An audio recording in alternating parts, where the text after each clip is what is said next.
കഷ്ടപ്പെട്ട് ഏറ്റെടുത്ത ഒരു സിനിമ തന്നെയാണ്.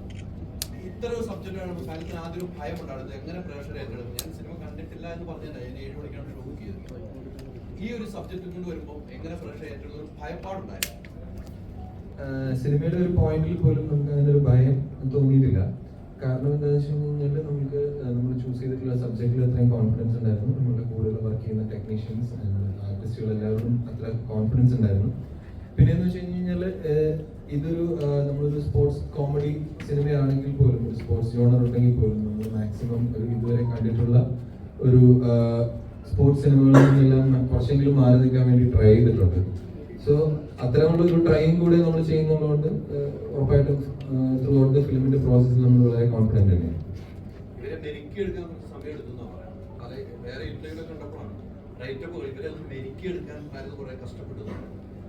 കഷ്ടപ്പാട് മെരുക്കിയെടുക്കുക എന്നുള്ളതല്ല, അവരെ ഈ പറയുന്ന തരത്തില് ഒരു സ്പോർട്സ് സിനിമ ആയതുകൊണ്ട് തന്നെ അത് ഡിമാൻഡ് ചെയ്യുന്ന അവരുടെ ഫിസിക്കലേക്കും അവരുടെ ബോഡി ലാംഗ്വേജിലേക്കും അവരെ എത്തിക്കുക എന്ന് പറയുന്നത് ഉറപ്പായിട്ടും വേറൊരു മീഡിയത്തിൽ വർക്ക് ചെയ്തുകൊണ്ടിരിക്കുന്ന ആളുകളായതുകൊണ്ട് തന്നെ അവർക്ക് അതിലേക്ക് എത്താൻ കുറച്ച് സമയം എടുക്കും. ആ സമയം മാത്രമാണ് ഞങ്ങൾ എടുത്തിട്ടുള്ളൂ.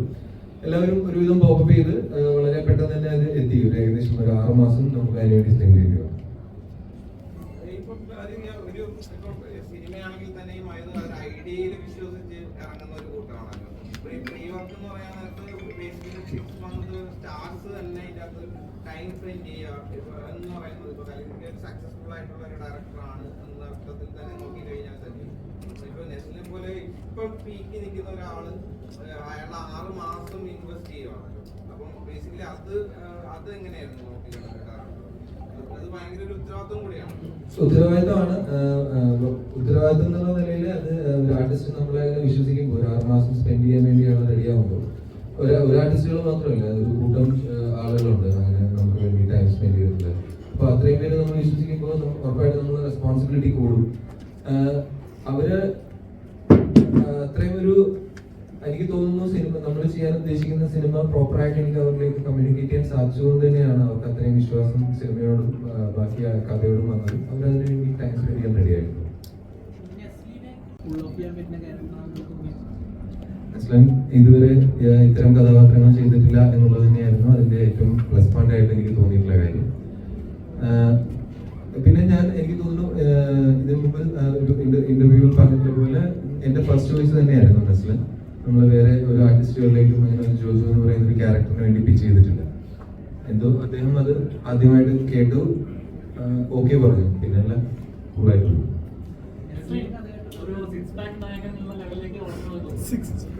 സിക്സ് പാക്ക് നായകനും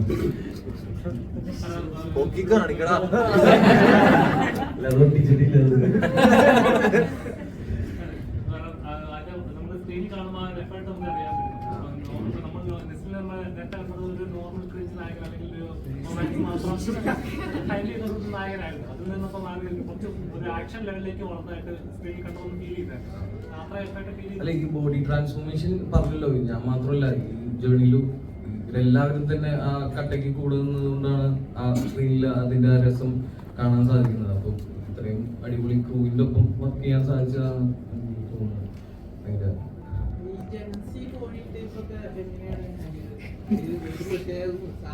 പ്രത്യേകം ക്ലാസ്സിൽ കൊണ്ടുപോകണം.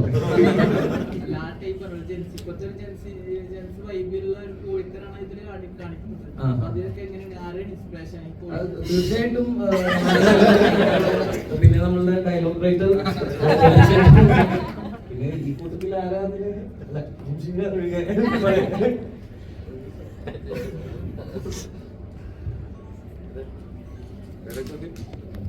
Boxing പടങ്ങൾക്ക് ആർക്കുണ്ടല്ലോ, inspiration ആർക്കുണ്ടല്ലോ. അവസാനം നമുക്കൊരു ആവേശം കിട്ടുന്ന ഒരു ക്ലൈമാക്സ് അങ്ങനെ ഉണ്ടാവും. അത് അങ്ങനെ ആർക്കെ അല്ലാതെ മാറ്റി പിടിക്കാം.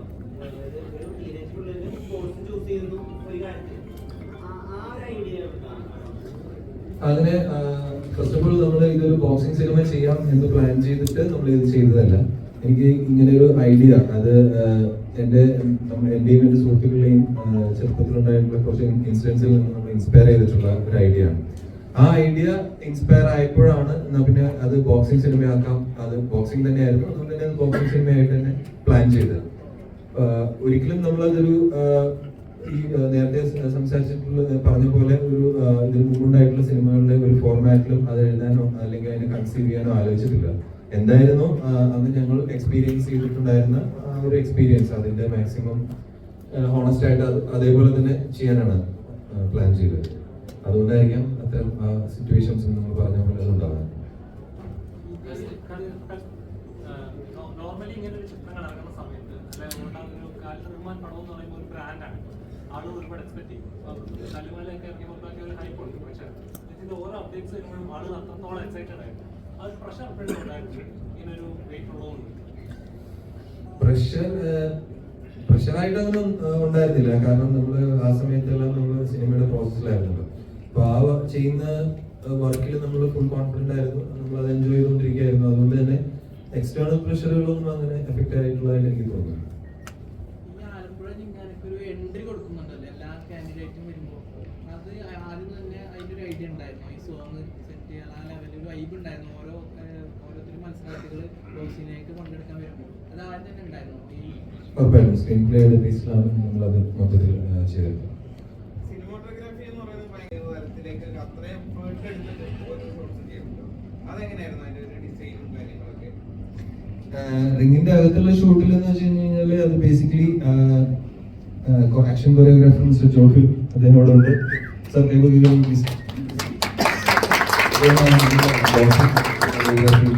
ചെയ്തിട്ടുള്ളത് ഇവരെല്ലാവരും ട്രെയിൻ ചെയ്തിട്ടുള്ള ജോഫിൽ തന്നെയാണ്.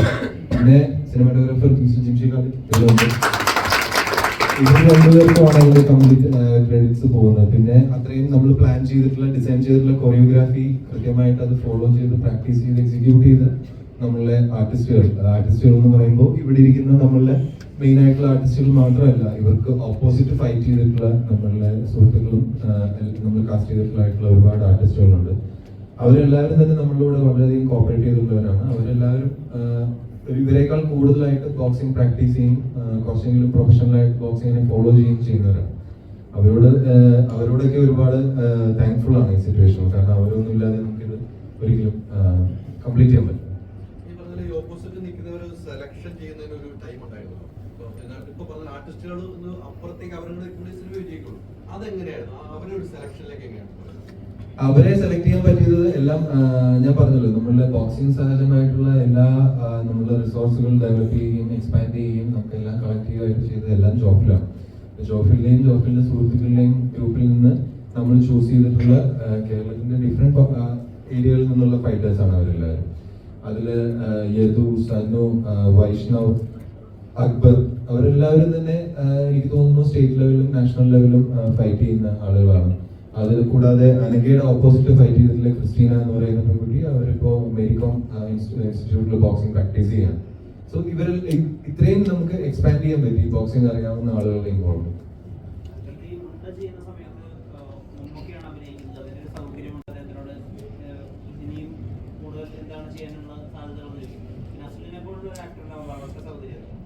നസ്ലിനോടുള്ളൂ എന്നുള്ളതാണ് ഏറ്റവും വലിയ സൗകര്യം.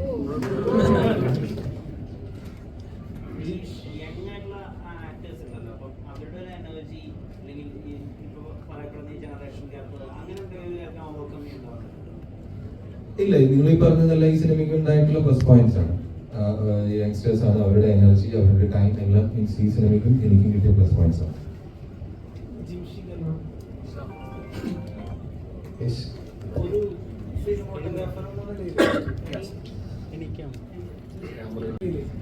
ആലപ്പുഴ ജിംഖാന പോലെ ഇത്രയും ആളുകളുള്ള സിനിമ, ഈ സിനിമയുടെ പ്രത്യേകത നസ്ലിന്റെ നായക സ്ഥാനത്തുണ്ടെങ്കിൽ തന്നെ എല്ലാവർക്കും ഒന്നിനൊന്ന് മികച്ച റോളുകളാണ് റൈറ്റ് ചെയ്ത് കൊടുത്തിരിക്കുന്നത്.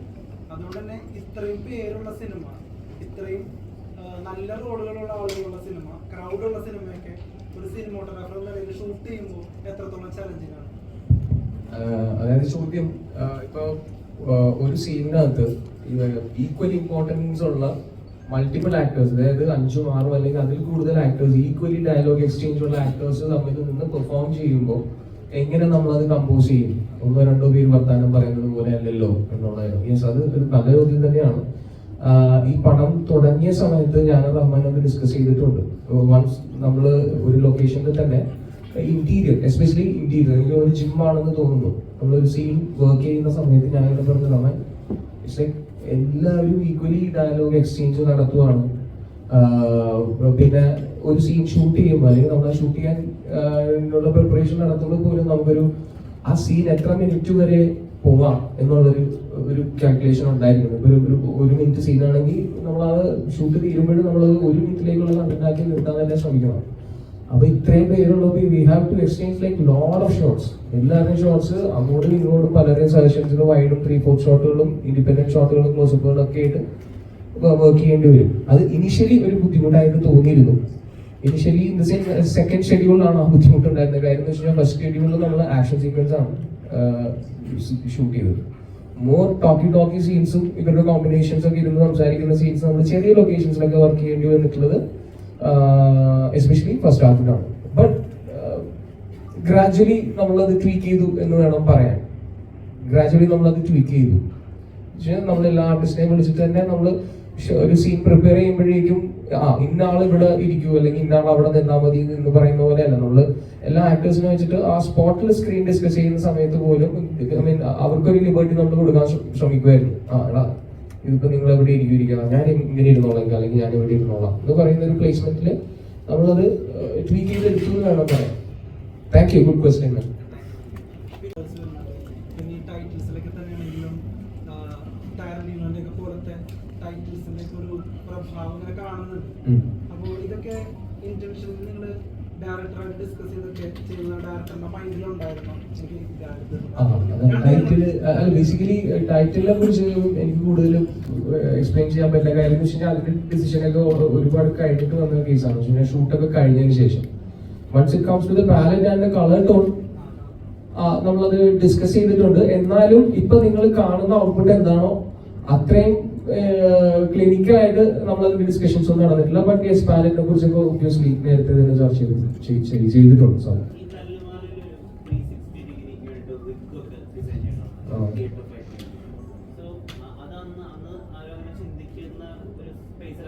ശരി.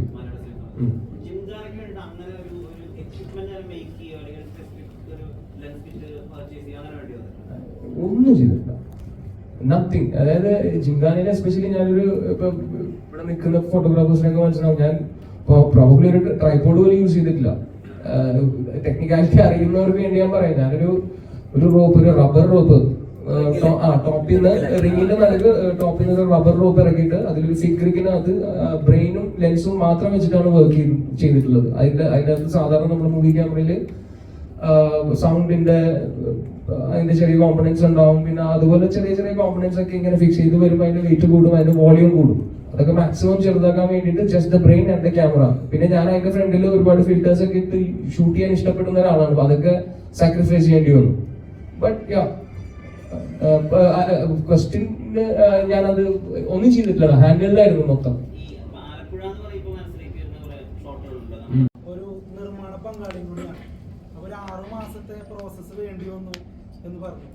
ഇപ്പോൾ ഒരു ലവർ ബോയ് ആയിട്ടൊക്കെ നല്ല കോമഡിയൊക്കെ കളിച്ച് നടന്നിരുന്ന നസ്ലനെയാണ് ഒരു ആക്ഷൻ മൂഡുള്ള തലത്തിലേക്ക് കൂടി കൊണ്ടുവരാനായിട്ട് ശ്രമിച്ചത്.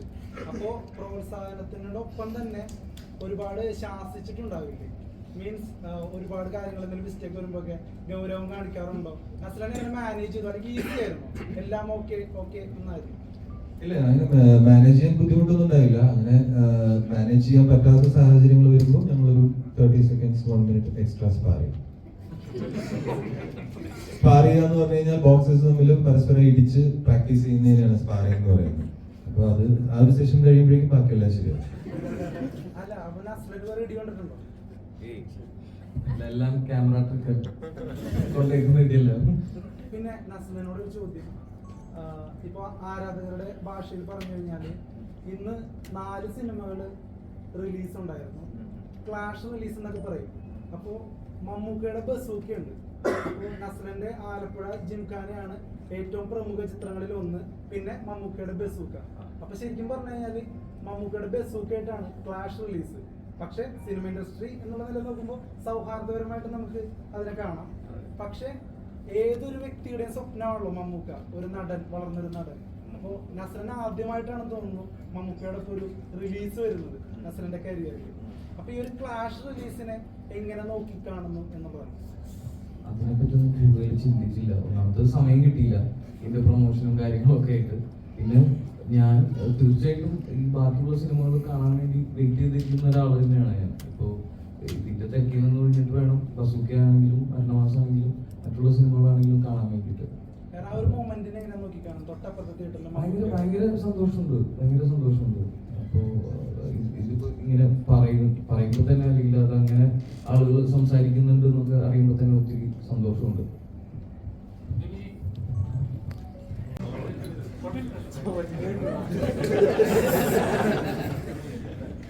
ഈ സിനിമയിലെ കഥാപാത്രം താങ്കളുടെ കഥാപാത്രം ഒരു പ്രത്യേക ഒരു സ്വാഗ് ഉണ്ട്, ഒരു ആറ്റിറ്റ്യൂഡ്. അതാണോ ഈ കഥാപാത്രം ചെയ്യാനായിട്ട് കമ്മിറ്റ് ചെയ്യാനുള്ള മെയിൻ റീസൺ? അത് എനിക്ക് തോന്നുന്നത് റഹ്മാൻഖാന് ചോദിക്കുന്നത് സത്യം പറഞ്ഞു കഴിഞ്ഞാൽ അങ്ങനെ ആ ഒരു ക്യാരക്ടർ അതിലുണ്ട്.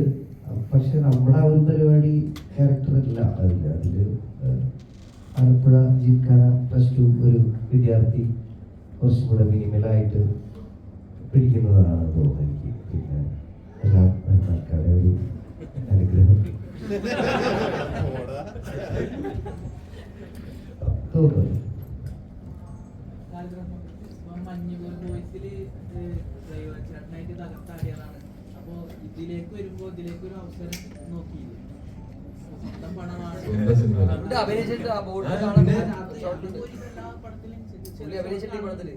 പക്ഷെ ഇതിലേക്ക് ഇല്ല, ഞാൻ അങ്ങനെ ട്രൈ ചെയ്തില്ല. കാരണം ഒരുപാട് ജോലികൾ വേറെ സൈഡിലുണ്ടായിരുന്നുകൊണ്ട് ചെയ്യാനറിയാവുന്ന പടത്തിൽ അഭിനയിക്കുന്നുള്ളതുകൊണ്ട് ചെയ്തില്ല.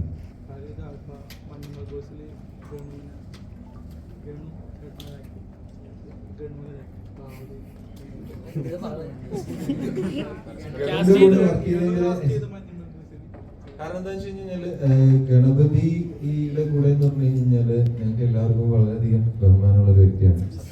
കാരണം ഞങ്ങളുടെ കൂട്ടത്തിൽ ഈ ഇരിക്കുന്ന മറ്റാരെക്കാളും എനിക്ക് തോന്നുന്നു ഞങ്ങളുടെ എക്സ്പീരിയൻസ് കൂടുതലുള്ള പലരുടെയും പ്രായത്തിനേക്കാൾ വലുതാണ് ഗണപതിയുടെ എക്സ്പീരിയൻസ്. അപ്പൊ അതുകൊണ്ട് തന്നെ അദ്ദേഹം കൂടെ വർക്ക് ചെയ്യുന്നു, അദ്ദേഹത്തിന്റെ കൂടെ വർക്ക് ചെയ്യാൻ പറ്റുക എന്ന് പറയുന്നത് വളരെ അധികം ഞങ്ങൾ എൻജോയ് ചെയ്തിട്ടുള്ള ഒരു പ്രോസസ്സാണ്. കാരണം അത്ര എക്സ്പീരിയൻസ് ഉള്ള ഒരാള് പ്രത്യേകിച്ച് ഈ പിള്ളേരുടെ കൂടെ അത്ര സെയിം എഫേർട്ട് ഇട്ട് വർക്ക് ചെയ്യുക എന്ന് പറയുന്നത് വലിയൊരു കാര്യമാണ്. അപ്പോൾ വി ആർ സോ ഗ്രേറ്റ്ഫുൾ.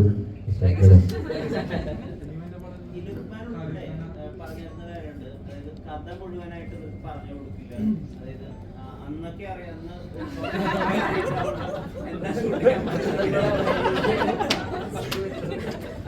ആ പ്രോസസ്സിന്റെ കാര്യം എന്താ? അതിൽ പ്രത്യേകിച്ച് കാര്യമൊന്നുമില്ല. പ്രത്യേകിച്ച് എന്താണെന്ന് വെച്ച് കഴിഞ്ഞാല് അത് വലിയ ടെക്നിക്കായിട്ടൊന്നും എനിക്ക് തോന്നിയില്ല. ഇവര് വന്ന് ചോദിക്കുന്ന സമയത്ത് അടുത്ത സീനിനെ കുറിച്ച് എന്തെങ്കിലും ആലോചിച്ചുകൊണ്ടിരിക്കുകയായിരിക്കും. എനിക്കും അറിയാൻ പറ്റില്ല അതെന്താണ്. അപ്പൊ ആലോചനകൾ നടക്കേണ്ടാവുള്ളൂ. അപ്പൊ അറിയില്ല, പറയാൻ പറ്റില്ല എന്നൊക്കെ പറഞ്ഞോളൂ. നമ്മള് ചാടക്കി അറിയില്ല എന്ന് പറഞ്ഞാൽ നമുക്കൊരു കോൺഫിഡൻസിന് ബാധിക്കുന്നു. അതുകൊണ്ട് പറയാൻ പറ്റില്ല.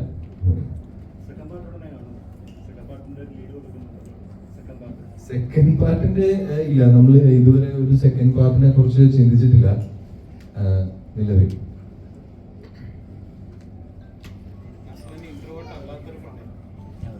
അല്ല, അത് തന്നെയാണ് ഈ ക്യാരക്ടർ അല്ലെങ്കിൽ ഈ പ്രൊജക്ട് ചെയ്യാൻ കാരണം. അതാണ് ഇതുവരെ ചെയ്തതിന് കുറച്ചുകൂടി ഡിഫറെന്റ് ആയിട്ടുള്ള ഒരു ക്യാരക്ടറാണ്. പേരാണ് പുറത്തുള്ളത്. അതിനാണ് എന്നെ എക്സൈറ്റ് ആയിട്ടുള്ളത്. അല്ല, അത് എല്ലാവർക്കും തന്നെ കിട്ടിയിട്ടുണ്ട്. ഓരോ വീഡിയോകളും കിട്ടിയ എണ്ണവും എല്ലാം ഓർമ്മയുണ്ട്. അത് സ്ക്രീനില് കണ്ടെല്ലാവരും എനിക്ക് കിട്ടുമ്പോൾ എല്ലാവരും ആസ്വദിക്കുന്നുണ്ട്. അതെല്ലാം കാണുമ്പോൾ ഒത്തിരി സന്തോഷം. എടുത്ത എഫേർട്ടുകൾക്ക് നല്ലൊരു റിസൾട്ട് കിട്ടി.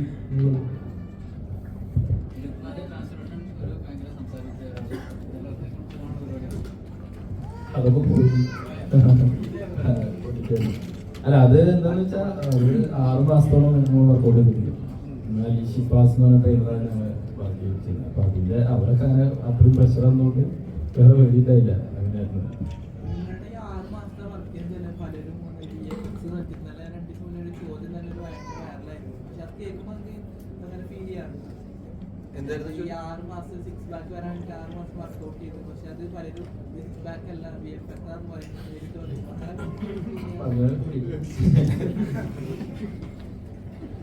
ലുക്മാൻ ഇപ്പൊ തല്ലുമാല ഇറങ്ങിയ സമയത്ത് പറഞ്ഞിട്ടുണ്ടായിരുന്നു, ഇപ്പൊ ടൊവിനെ അടിക്കുന്ന ആ ഒരു സീൻ ഷോട്ട് എടുക്കുന്നതിന് മുന്നേ കാലിതൊക്കെ വന്നിട്ട് ചെവിയിൽ ഇങ്ങനെ പറഞ്ഞു, ഒന്നും നോക്കണ്ട, നീ ശരിക്കും ഒരെണ്ണം അങ്ങോട്ട് കൊടുത്തു. ഒന്ന് അപ്പൊ ഇതേപോലെ ഇന്റർവ്യൂല് പറഞ്ഞ് ഒന്നും നോക്കണ്ട ശരിക്കൊരെണ്ണം കൊടുത്തോന്ന് ഒന്ന് ചെവിയിൽ വന്ന് പറഞ്ഞു. അപ്പൊ ഇതില് അതേപോലെ എന്തെങ്കിലും ഈ പറയുന്ന പോലെ ശരിക്കും കൊടുക്കാൻ ഒരു അവസരം കിട്ടിയിരുന്നു ആർക്കെങ്കിലും?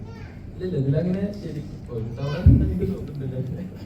അല്ല അങ്ങനെ എന്താന്ന് വെച്ചാൽ ഇതൊക്കെ ശരിക്കും കൊടുക്കുന്നവർ അത് ചിലപ്പോൾ ആ ഷോട്ടിന് അത്രയും അങ്ങനെ ടച്ച് അങ്ങനെ തോന്നണം, അങ്ങനത്തെ ഷോട്ടായിരിക്കും. അപ്പോൾ അത് ഡിമാൻഡ് ചെയ്യുന്നതുകൊണ്ടാണ് അതങ്ങനെ. അതായത് നമ്മൾ ഇപ്പോൾ ഒരു ഫൈറ്റ് സീക്വൻസിൽ എല്ലാം കൊടുത്തോണ്ട് സിനിമയാണല്ലോ, എല്ലാം ടച്ച് നമുക്ക് ചെയ്യാൻ പറ്റില്ല, നമുക്ക് കഴിഞ്ഞ് ജീവിക്കണ്ടേ.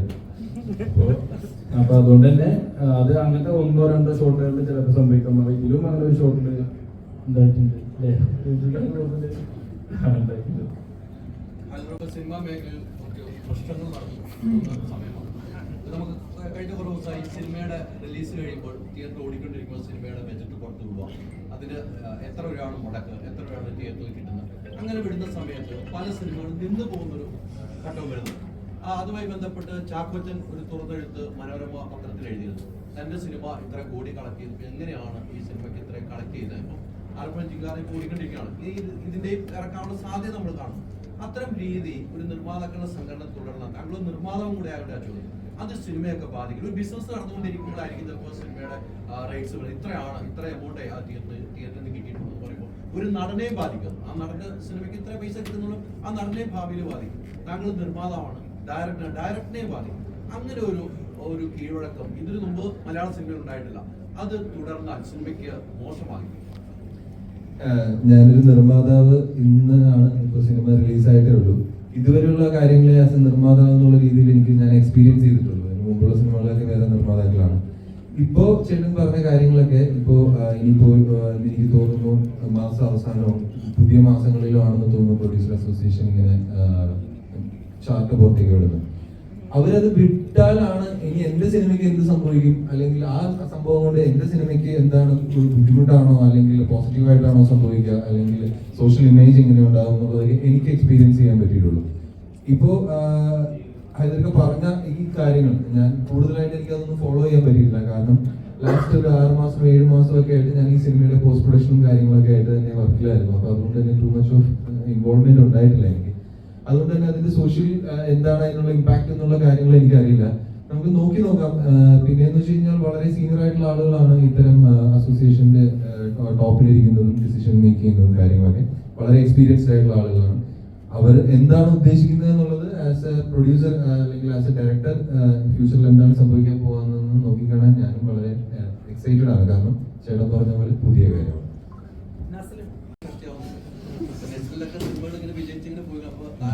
അമിത പ്രതിഫലം വാങ്ങുന്നു, അത് നിയന്ത്രിക്കണം. ഇങ്ങനെയൊക്കെയാണ് നിർമ്മാതാക്കളുടെ സംഘടന പറഞ്ഞുകൊണ്ടിരിക്കുന്നത്. അപ്പൊ ആ കാര്യങ്ങളൊക്കെ പറഞ്ഞുകൊണ്ടിരിക്കുന്ന ഓരോ സിനിമകളും വിജയത്തിലേക്ക് നമുക്ക് നമ്മുടെ പ്രതിഫലം നമുക്ക് കൂട്ടേണ്ട ആവശ്യമുണ്ട്. അല്ല, നമ്മളൊരു സിനിമ വിജയിക്കുമ്പോഴാണ് എല്ലാവരുടെയും പ്രതിഫലം കൂട്ടും. അപ്പൊ അതിനെതിരെ ഒരു ശബ്ദം ഉയർന്നു. ഒരു സിനിമ വിജയിച്ചാൽ ആ നടൻ വീണ്ടും പ്രതിഫലം കൂട്ടുന്നു, 1 കോടി മേടിക്കുന്ന ആൾ 2 കോടി മേടിക്കുന്നു എന്നൊക്കെ ഇവർ പറഞ്ഞു. അത് നിങ്ങളെപ്പോലുള്ള ഇപ്പോൾ വരുന്ന യുവ തലമുറയ്ക്ക് അത് ബാധകമാവുന്നുണ്ട്. അത്രയൊക്കെ ഒരു കാര്യങ്ങൾ വരുമ്പോൾ നെസ്ലിൻ എന്നൊരു ആക്ടർ, അത് ഗണപതി ഉൾപ്പെടെയുള്ളവർ പറഞ്ഞിട്ടാട്ടോ, നിങ്ങളെല്ലാവരും പറഞ്ഞിട്ടാണ്, നിങ്ങളെല്ലാം നല്ല ആക്ട്രസ് ആണ്. അങ്ങനെ വരുമ്പോൾ അത് നിങ്ങളുടെ ജീവിതത്തിലെ ബാധിക്കുന്നുണ്ടോ? ലുക്കു പറയണം, നിങ്ങളുടെ ജീവിതത്തിൽ ബാധിക്കുന്നുണ്ടോ? എന്നെ ഇതുവരെ ബാധിച്ചിട്ടില്ല. കാരണം ഞാൻ വർക്ക് ചെയ്യുന്നുണ്ടല്ലോ. ഐ മീൻ ഞാൻ പറയുന്ന എമൗണ്ടിന് അല്ലെങ്കിൽ ഞാൻ പറയുന്ന പ്രതിഫലത്തിന് എന്നെ എടുക്കാൻ പ്രൊഡ്യൂസേഴ്സ് ഉണ്ട്, അല്ലെങ്കിൽ അങ്ങനെ ഒരു പ്രൊജക്ട് ഓണായി വരുന്നുണ്ട്. അപ്പൊ എന്നോട് ഇതുവരെ അങ്ങനെ പ്രതിഫലം കുറയ്ക്കാൻ വേണ്ടി ആവശ്യപ്പെട്ടിട്ടില്ല. എനിക്ക് അങ്ങനത്തെ ഒരു എക്സ്പീരിയൻസ് ഉണ്ടായിട്ടില്ല. കൂട്ടത്തിലൊരു സൂപ്പർ സ്റ്റാർ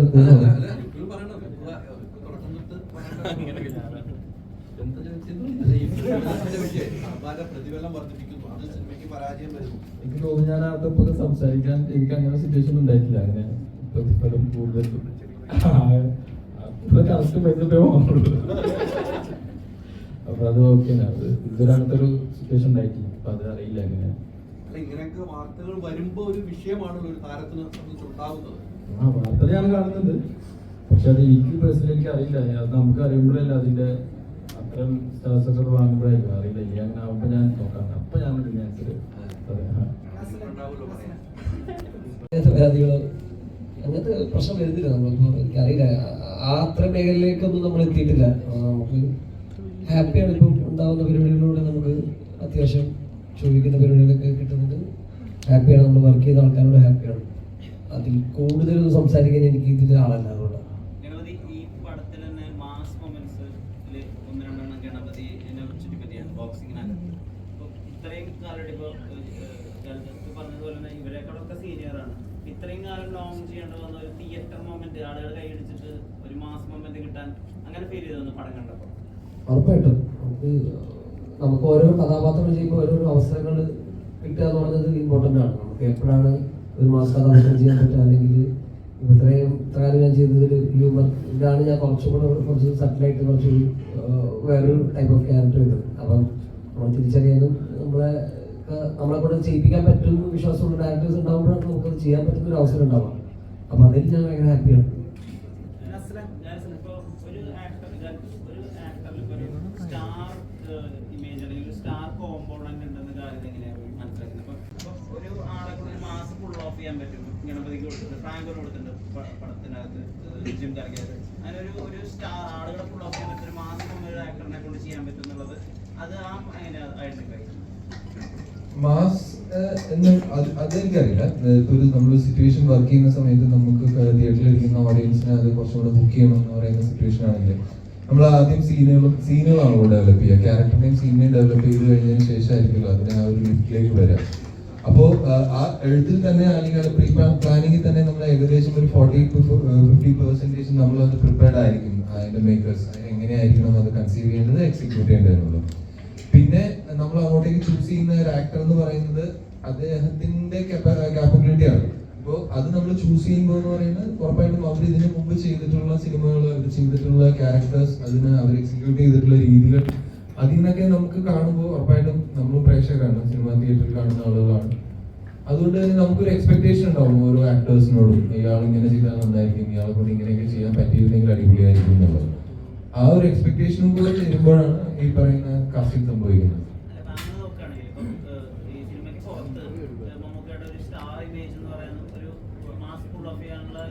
ഒരുപാട് വലുതാണ്, പക്ഷെ ഉണ്ടേൽ അങ്ങനെയുള്ള മൊമെന്റുകളല്ല മനസ്സിലാക്കാൻ ഭയങ്കര സട്ടിലായിട്ടാണ് കാണിച്ചത്. ഇതിന്റെ ഷോട്ട് പോലെ വളരെ അയാളുടെ എല്ലാ ഇന്റലിജൻസ് കാണിക്കുന്നുണ്ടെങ്കിൽ ഭയങ്കര ഒരു സട്ടിലായിട്ടാണ് കാണിക്കുന്നത്. ലുക്കിനെ വെച്ചിട്ട് ഒരു മാസ് മൊമെന്റ് ക്രിയേറ്റ് ചെയ്യുകയൊന്നും ചെയ്യുന്നില്ല. അപ്പൊ അതിനെന്താ ഒരു ഫംഗ്ഷൻ ആയിട്ട് ലുക്കൊരു മമ്മൂട്ടി അത് വേറെ ആളല്ലേ. അപ്പോ സംഭവം എന്താ വെച്ച് കഴിഞ്ഞാൽ പിന്നെ മമ്മൂക്കയുടെ വർക്ക് ചെയ്യുന്ന സമയത്ത് ഞാൻ ചെയ്യാൻ ഉദ്ദേശിച്ച സിനിമ എന്ന് പറയുന്നത് ഇത്തരം ഒരു സിനിമയല്ല. നിങ്ങൾ കണ്ട പോലെ ഉണ്ടാന്ന് പറയുന്ന ഒരു സബ്ജക്റ്റാണ്.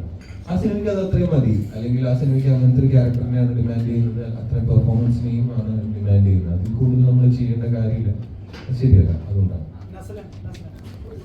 സിനിമകളുടെ മാസ് സക്സസ് കാരണം ആരാധകർക്കിടയിൽ നസ്ലൻ ഒരു വരുംകാല സൂപ്പർ സ്റ്റാർ ആണ് എന്നൊരു ടോക്കുണ്ട്. അതുപോലെ തന്നെ കോമഡി ഇത്ര അനായാസ കൈകാര്യം ചെയ്യുന്ന ഒരു യുവനടൻ എന്നുള്ള നിലയിൽ നമ്മുടെ ദിലീപേട്ടന്റെ ഒക്കെ പകരക്കാരനാവാൻ സാധ്യതയുള്ള ഒരു നടനാണെന്ന് പറയുന്നുണ്ട്. അപ്പൊ ഇത്തരത്തിലുള്ള ആരോപണങ്ങളെ എങ്ങനെയാണ്? ആരോപണങ്ങളാണോ? അല്ലേ അപ്രിസിയേഷൻസിന് അല്ല, ഒരിക്കലും ഞാൻ അടുത്തൊരു ദിലീപേട്ടനായിട്ടോ അല്ലെങ്കിൽ അദ്ദേഹമൊക്കെ ചെയ്തു വെച്ചിരിക്കുന്ന ക്യാരക്ടേഴ്സും അല്ലെങ്കിൽ അദ്ദേഹത്തിന്റെ കഴിവൊക്കെ നമുക്ക് അറിയുന്നതാണ്. ഒരിക്കലും അദ്ദേഹത്തോടൊന്നും ഉപമിക്കാൻ ഞാനായിട്ടില്ല എന്നുള്ള സ്വയമായിട്ടുള്ള ബോധ്യമുണ്ട്. പിന്നെ അതും ആദ്യത്തെ സൂപ്പർ സ്റ്റാർ, ഞാൻ അങ്ങനത്തെ ഒരു സ്റ്റാർ ആവണം എന്ന് കരുതി സിനിമയിൽ വന്ന ഒരാളുമല്ല. ഇപ്പോൾ ചെയ്യുന്ന സിനിമകൾ അല്ലെങ്കിൽ ചെയ്യുന്ന കഥാപാത്രം, എനിക്ക് ഇഷ്ടപ്പെടുന്ന കഥാപാത്രങ്ങൾ, ഇഷ്ടപ്പെടുന്ന സിനിമകൾ ചെയ്യുക എന്നുള്ളത് മാത്രമേ ഉള്ളൂ എൻ്റെ ആഗ്രഹം. നസ്ലിന്റെ ഈ ജയ് ബാലയ്യ എന്നുള്ള ഒരു സാധനം ഇപ്പം ട്രെൻഡിങ് ആയിക്കൊണ്ടിരിക്കുകയാണ്. തെലുഗു ഓഡിയൻസ് അത് ഏറ്റെടുത്ത് അന്നേരം സ്പോണ്ടേനിയസ് ആയിട്ട് പറഞ്ഞാണോ അല്ലെങ്കിൽ പ്ലാൻ ചെയ്ത്? അവിടുത്തെ ഓഡിയൻസ്, തെലുഗു ഓഡിയൻസ് പറഞ്ഞതാ, ഞാനായിട്ട് പറഞ്ഞതല്ല. എനിക്ക് വെറുതെ അവിടെ പോയി സ്റ്റേജിൽ നിന്ന് ബാലയ്യ വിളിക്കാൻ പട്ടൊന്നുമില്ലല്ലോ. അവിടുത്തെ സ്റ്റുഡൻസ് എല്ലാവരും ബാലയ്യയുടെ പേര് വിളിച്ച് പറഞ്ഞപ്പോൾ അത് പറയേണ്ട സിറ്റുവേഷൻ വന്നുകൊണ്ട് പറഞ്ഞു.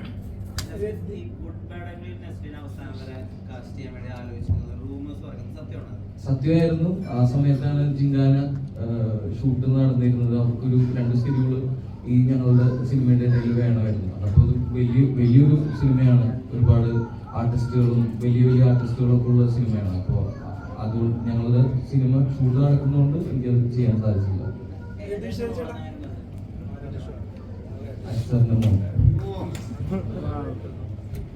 സിനിമയുടെ റൈറ്ററാണ്. ഇവിടെ തന്നെ അതെ. അപ്പൊ ഇവിടെ തന്നെ ഇരിക്കുന്ന എല്ലാവരും ഒരു ഭയങ്കര പിള്ളേർ വൈബാണ്. അപ്പോ ചേട്ടൻ ഈ പടത്തിന്റെ ഒരു റൈറ്റിംഗ് നിർവഹിക്കുമ്പോ ഭയങ്കര ചലഞ്ചിങ് ആയിട്ട് തോന്നിയോ? ആ പ്രോസസ് എങ്ങനെയായിരുന്നു? അവരിലോട്ട് ഇറങ്ങി ഞങ്ങളുടെ രതീഷയുടെ തന്തവായി അല്ല അങ്ങനെയല്ല, ആ ഒരു പ്രോസസ് എങ്ങനെയായിരുന്നു? അവരിലേക്ക് ഇറങ്ങി ചെല്ലണ്ടേ, ക്യാരക്ടേഴ്സിന്റെ ഇറങ്ങി ചെല്ലണ്ടേ അവരുടെ സംഭാഷണങ്ങളിലേക്കൊക്കെ? എനിക്ക് ഭയങ്കര എളുപ്പമായിരുന്നു. റഹ്മാന്റെ ഒരു സപ്പോർട്ട് ഭയങ്കരമായിട്ട് ഉണ്ടായിരുന്നു. പിന്നെ അങ്ങനെ ഒരു ഗ്രൂമിങ്ങിൽ ഇവരെല്ലാവരും സെറ്റായിരുന്നു. പിന്നെ അവരാണ് ഏറ്റവും കൂടുതൽ എന്നെ കളിയാക്കിക്കൊണ്ടിരുന്നത്. പിള്ളേര് ആണെങ്കിൽ അവരൊന്നും വേണമെങ്കിൽ ഞാനെന്തൊരു ചൂടായി ആ തന്തവിവാന്ന് പറയും. ആ കഴിഞ്ഞ പറഞ്ഞത് ഞാൻ എന്ത് പറഞ്ഞാലും അവരെല്ലാത്തിനും കൗണ്ടേഴ്സ് ഒക്കെ അവർക്കെല്ലാവർക്കും ഉണ്ടായിരുന്നു.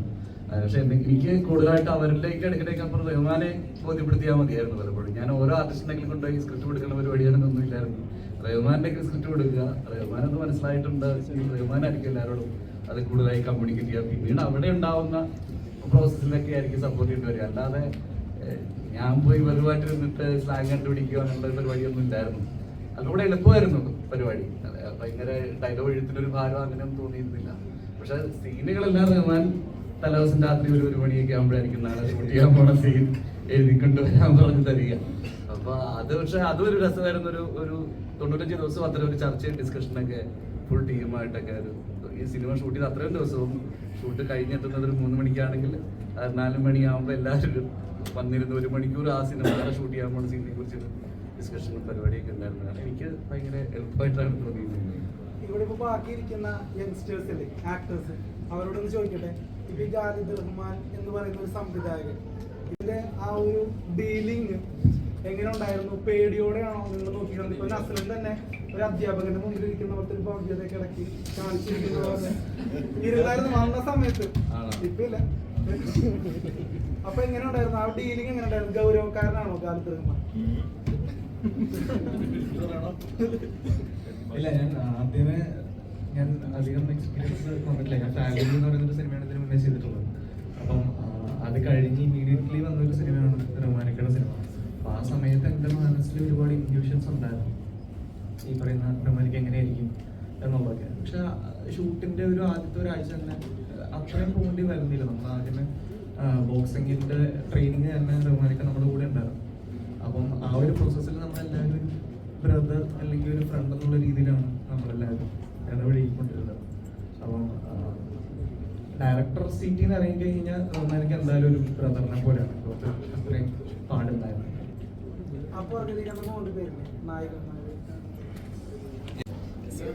ആലപ്പുഴ ജിംഖാന എന്നുള്ള സിനിമയിലൂടെ നിങ്ങൾ ഞങ്ങളുടെ മുമ്പിലേക്ക് എത്തുമ്പോൾ എങ്ങനെയുണ്ടായിരുന്നു ആ ഒരു എക്സ്പീരിയൻസ്? എങ്ങനെ ഈ സിനിമയിലേക്ക് എത്തിയെന്ന് പറയാമോ? ഈ സിനിമയിലേക്ക് എത്തിയത് ഓഡിഷൻ വഴി തന്നെയാണ്. ഒരു 3 റൗണ്ട് എനിക്കുണ്ടായിരുന്നു, നന്ദയ്ക്ക് ഒരു 2 റൗണ്ട് ഉണ്ടായിരുന്നു. അനഘയുടെ എനിക്കറിയില്ല. പക്ഷെ ഓഡിഷൻ ചെയ്തിട്ട് തന്നെയാണ് ഞങ്ങളെല്ലാവരും ഇവിടെ വരെ എത്തിയത്. സോ നല്ലൊരു എക്സ്പീരിയൻസ് കൂടിയായിരുന്നു. ഇപ്പോൾ ഈ പറഞ്ഞ പോലെ നമ്മളോട് സീൻ അന്നാണ് പറയുന്നത് ഇങ്ങനെ ആയിരിക്കും. പിന്നെ എനിക്ക് ചെറിയൊരു മലയാളം പറയുന്നതിൻ്റെ ഒരു പ്രശ്നമുണ്ട്. അപ്പോൾ അത് വലിയൊരു ചാലഞ്ചായിരുന്നു ഷൂട്ട് ചെയ്യുന്ന സമയത്ത്. പക്ഷെ ഓൾ വെന്റ് സ്മൂത്ത്ലി. സോ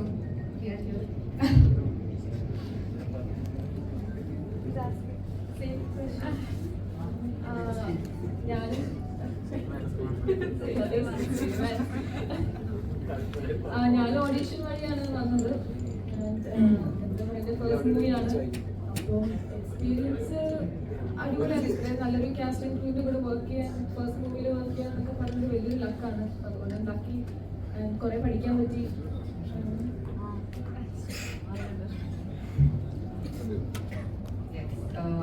എനിക്ക് ആദ്യം ഇവരുടെ അസോസിയേഷൻ ആണ് കോൾ ചെയ്തത്. ആരാ സജസ്റ്റ് ചെയ്തതെന്ന് അറിയില്ല, പേര് പറഞ്ഞ അതിൽ കണ്ടിട്ടാണെന്നാണ് ഇരിക്കുന്നത്.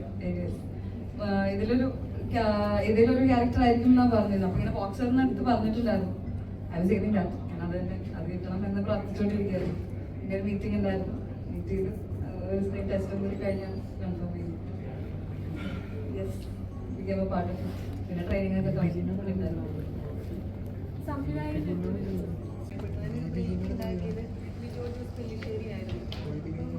കാർത്തിക് ഒരു വട്ടം പറഞ്ഞിട്ടുണ്ട്, ഞാൻ എനിക്ക് വേണ്ടിയാണ് സിനിമ എടുക്കുന്നത്, മറ്റുള്ള ആൾക്കാരെ തൃപ്തിപ്പെടുത്താനല്ല, മറ്റുള്ളവർക്ക് വേണ്ടിയല്ല. അതെന്തായിരുന്നു അങ്ങനെ ഒരു ആയതുകൊണ്ടാണ്. അത് ഞാനങ്ങനെ അതൊരു ജാടയ്ക്ക് വേണ്ടിയിട്ട് ഒരു അഹങ്കാരത്തിന്റെ പുറത്ത് പറഞ്ഞതല്ല. നമ്മളെ സന്തോഷിപ്പിക്കാൻ വേണ്ടി തന്നെ ഒരു കാര്യം ചെയ്യുമ്പോഴാണല്ലോ നമ്മൾ മാക്സിമം എൻജോയ് ചെയ്യുകയും അതിന്റെ ഔട്ട്പുട്ട് നന്നായിരിക്കാൻ നമ്മൾ ഏറ്റവും കൂടുതൽ ഹാർഡ് വർക്ക് ചെയ്യുകയും ചെയ്യും. അത് തന്നെയുള്ളൂ അതിന്റെ ഒരു റീസൺ ആയിട്ടുള്ളത്. അല്ലാതെ അതിൽ പ്രത്യേകിച്ച് ഒന്നുള്ളതായിട്ട് തോന്നുന്നില്ല. പിന്നെ ഇവിടെ ഇരിക്കുന്നവരിൽ ഒരുവിധം എല്ലാവരെയും തന്നെ നിങ്ങൾക്ക് പരിചയം ഉണ്ടാവും. അത് ഷോൺ, അടുത്തിരിക്കുന്നത് മിസ്റ്റർ സമീർ, അദ്ദേഹം ഈ സിനിമയിലെ എൻ്റെ കോ പ്രൊഡ്യൂസറാണ്. അദ്ദേഹത്തിന്റെ ഹെൽപ്പാണ് ഈ സിനിമയുടെ കൂടെയുള്ള. അദ്ദേഹം മാത്രമല്ല, അദ്ദേഹം ഞങ്ങളുടെ കൂടെയുള്ള സുബീഷുണ്ട്, ജോബിനുണ്ട്, അവരൊക്കെ ഇവിടെ ഉണ്ട്. ഞങ്ങൾ കയറിയിട്ടില്ലാന്നേ ഉള്ളൂ. പിന്നെ അതിനുശേഷം സന്ദീപ്, ഇത് ശ്രീനിയാണ് ഈ സിനിമയുടെ തിരക്കഥയുടെ കൂടെ ജോയിൻ ചെയ്ത് തുടക്കം മുതൽ ഈ സിനിമയുടെ ആദ്യം ജോയിൻ ചെയ്ത ഒരു ടെക്നിക്കൽ റൈറ്റർ ഡിപ്പാർട്ട്മെന്റിലുള്ള ഒരു കക്ഷിയാണ്. ഇത് പിന്നെ അറിയാം, ആക്ടേഴ്സാണ് പുറകിലിരിക്കുന്നവരെ നിങ്ങൾക്കറിയാം. ജോഫിൽ നേരത്തെ പറഞ്ഞ പോലെ തന്നെ ജോഫിലിന്റെ ഹെൽപ്പും ജോഫിലിന്റെ ടീമിന്റെ ഹെൽപ്പുമാണ് ഈ സിനിമ ഇവിടെ ഇത്രയും എത്തി നിൽക്കാനും ഞങ്ങൾക്ക് ഇത്രയും വലിയൊരു സക്സസ് കിട്ടാനും കാരണം എന്നാണ് ഞാൻ വിശ്വസിക്കുന്നത്. സോ ഞങ്ങളുടെ ഇൻവിറ്റേഷനിൽ ഇവിടെ വന്ന എല്ലാവർക്കും ഒരുപാട് നന്ദിയുണ്ട്.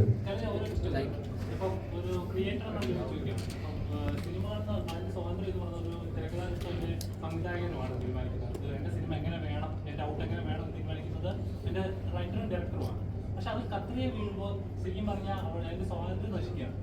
അപ്പോൾ ഒരു ഡയറക്ടർ എന്നൊരു ക്രിയേറ്റീവ് പേഴ്സൺ എന്ന് ലഭിച്ചിരിക്കുക ഈ സെൻസർഷിപ്പ് അല്ലെങ്കിൽ കത്തി വെക്കുന്ന പരിപാടി മോശമാവും. സെൻസർഷിപ്പ് എന്ന് പറയുന്നത് നമ്മളുടെ ഗവർണൻസ് ഏർപ്പെടുത്തിയിട്ടുള്ള ഒരു പരിപാടിയാണല്ലോ. അപ്പൊ അവരൊരു കാര്യം ചെയ്യുമ്പോൾ എന്ന് പറയുമ്പോൾ നമുക്ക് എന്തെങ്കിലും അതിനൊരു നല്ല കാര്യം ഉണ്ടാവും, ചീത്തവശങ്ങളുണ്ടാവും. അതുപോലെ തന്നെ സെൻസർഷിപ്പ് എന്ന് പറയുന്ന ആ ഒരു പ്രക്രിയക്ക് ഞാനൊരു ക്രിയേറ്റീവ് ആർട്ടിസ്റ്റാണ്. ഞാൻ ക്രിയേറ്റീവായിട്ട് സിനിമകൾ ഉണ്ടാക്കുന്ന ആളാണ്. അപ്പോൾ പേഴ്സണലി അതിനോട് സെൻസർഷിപ്പിനോട് നിങ്ങൾക്ക് എന്താണ് താല്പര്യം എന്ന് ചോദിച്ചാൽ, ആസ് എ ക്രിയേറ്റീവ് ആർട്ടിസ്റ്റ് എനിക്ക് അതിനോട് ബുദ്ധിമുട്ടുണ്ട്, എതിർപ്പുണ്ട്. പക്ഷെ ഒരു ഇന്ത്യൻ നാഷണലിസ്റ്റ് അല്ലെങ്കിൽ ഒരു പൗരൻ എന്നുള്ള രീതിയിൽ ഞാൻ ചിന്തിക്കുമ്പോൾ ഉറപ്പായിട്ടും സെൻസർഷിപ്പ് വേണം എന്ന് തന്നെയാണ് ഞാൻ പറയുക. കാരണം നല്ല രീതിയിൽ, അത് മോശമാകാനോ ഒരാളുടെ ജോലി ഉപദ്രവിക്കാനോ ഉള്ള രീതിയിലല്ല. കാരണം സിനിമ എന്ന് പറയുന്ന ബിഗ് മീഡിയം ആണ്, ഒരുപാട് പേരെ ഇൻഫ്ലുവൻസ് ചെയ്യാൻ സാധിക്കുന്ന ഒരു മീഡിയം ആണ്. അപ്പൊ അതുകൊണ്ട് തന്നെ അതിന് നെഗറ്റീവായിട്ടും എങ്ങനെ വേണമെങ്കിലും നമുക്ക് ഉപയോഗിക്കാം. നമ്മൾ ഒരുപാട് പ്രൊപ്പഗൻഡ സിനിമകൾ കാണുന്നുള്ള ആളുകളാണ്. സോ അതുകൊണ്ട് തന്നെ സെൻസർഷിപ്പിന് അതിൻ്റെതായ നല്ല വശങ്ങളും ദൂഷ്യവശങ്ങളും. അതാണ് ഞാൻ നേരത്തെ പറഞ്ഞത്, ആവിഷ്കാര സ്വാതന്ത്ര്യമുള്ള ആർട്ടിസ്റ്റ് എന്നുള്ള നിലയിൽ എനിക്ക് അതിനോട് സെൻസർഷിപ്പിനോട് ഭയങ്കര എതിർപ്പാണ്. ഞാൻ ചെയ്യുന്ന സിനിമയോട് കത്തി വെക്കുക എന്ന് പറയുന്നത്. പക്ഷേ ഞാൻ ആ സിനിമ പുറത്തിറങ്ങിയതിനു ശേഷം ആ പ്രൊഡക്റ്റ് കൊണ്ട് ഒരുപാട് ബുദ്ധിമുട്ടുണ്ടാവുന്നു, അല്ലെങ്കിൽ എന്താ പറയുക, ഒരു ഗവൺമെന്റിന്റെ നിയമപരിധിക്കുള്ളിൽ വരുന്ന ഒരുപാട് കാര്യങ്ങൾ എതിർ ദിശയിൽ സംഭവിക്കുന്നു എന്നുണ്ടെങ്കിൽ ഉറപ്പായിട്ടും അത് കൺട്രോൾ ചെയ്യുക എന്ന് പറയുന്നത് ഗവൺമെന്റിന്റെ ഉത്തരവാദിത്തമാണ്.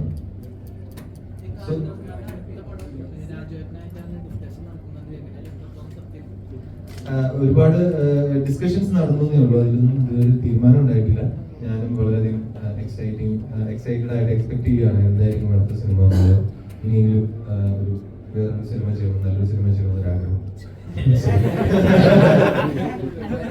So thank you so much. അങ്ങനെയല്ല, ഇതിനേക്കാൾ നല്ലൊരു സിനിമ ചെയ്യണം എന്നുള്ളതാണ് അടുത്തൊരാഗ്രഹം.